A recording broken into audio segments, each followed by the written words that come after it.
the leader of Iran's most elite military branch and responding to Israel's threat to launch military aggression against Iran, said he is ready to deal with any potential creations of sworn enemies, namely those who speak the language of threats, including in the form of reviews, and other officials of the region must be aware of the dangerous consequences from their comments and careful in their calculations, so said the Iranian Revolution Major General Ghussan's natural, and also ready to is for the cost for every rainy day. Because of some of these preparations he died today on the Persian Gulf coast. These preparations are in various areas of strength there is, so he said earlier. Israel Defense Minister told him Israel is ready to attack Iran. We are at a point where we need to take military action against Iran, he said. According to Alfred Israel, even the world needs to take action on thoughts now. That statement is coming a day after Israel's prime minister said his country was trying to rally the international community against Iran, but could not act alone against its foe Muhammad along Israel's northern borders with Syria and Lebanon, where hostilities, or a day later a series of maritime incidents, further exacerbated tensions between Iran and Israel, the latest aboard the ship related to the alleged hijacking of the United Arab Emirates Tinkerbell in the Tomato Bay, or a series of attacks which Iran categorically denies operated by shipping company Zodiac and Pekanbaru techniques that say I am at the point where it is necessary to take military action against Iran.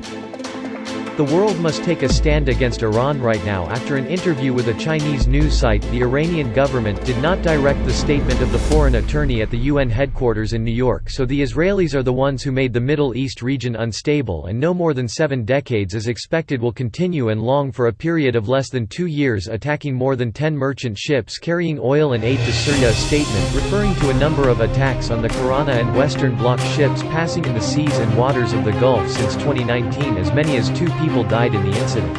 Increasingly intensified after the United States in the President's administration withdrew a 2015 deal to limit uranium enrichment and reimposed sanctions on Iran, warned his country was preparing to attack Iraq. He issued an Iranian threat after a rival attack on an oil tanker. A threat emerged when Israel to act at the United Nations last week. Then in the oil tanker that killed 2 people, it was managed by a company and from Israel and Iran for the attack, but no country is right in evidence to support them. Our questions and answers are at the point where we need to take military action against Iran. The world needs to take action against Iran. However, in a letter last Wednesday to the UN Security Council, the effort in Yo-Yo described Israel as a major source of instability and insecurity in the Middle East and beyond, attacked more than 10% of oil and humanitarian goods, addressed the Syria comments on the ongoing shadow war in Middle Eastern waters since 2019 that caused and related to the Banana West.